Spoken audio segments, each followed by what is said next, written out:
দ্বিতীয় বিয়ে করলেন আবারও ক্রিকেটার পেস বোলার আলামিন হোসেন। দর্শক, বিস্তারিত জানতে ভিডিওটি না টেনে শুরু থেকে শেষ পর্যন্ত দেখুন। দর্শক, এক সময় দেশসেরা পেস বোলার ছিলেন আলামিন, কিন্তু নিজেকে নিজেই শেষ করে দিয়েছেন। তিনি বিভিন্ন কর্মকাণ্ডে জড়িয়ে নিজের ক্রিকেট অঙ্গন হারিয়ে ফেলেন। আসল রহস্য হলো তার প্রথম বিয়ে করা বউয়ের নির্যাতন করার মামলায় এক প্রকার শেষ হয়ে যান আলামিন।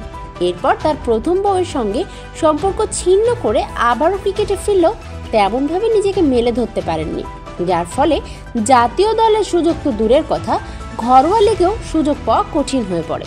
তবে দর্শক, এবারে চলতি বিপিএলে চট্টগ্রামের হয়ে দারুণ পারফরমেন্স করে আবারও সমালোচনায় আসেন আলামিন। দর্শক, ইতিমধ্যে তার দল চট্টগ্রাম সুপার 4-এ উঠে এসেছে, আর 2 দিন পরেই শুরু হবে সেমিফাইনাল ম্যাচ। আর এই 2 দিন ছুটি পাওয়ায় নিজের পছন্দের পাত্রীকে বিয়ে করলেন আলামিন। তো দর্শক, আপনাদের কি মতামত? আলামিনকে কি আবারও জাতীয় দলের শেষবারের মতো একটা সুযোগ দেওয়া উচিত? কি মনে হয় আপনাদের, তা জানিয়ে দিন আমাদের কমেন্ট বক্সে। ধন্যবাদ।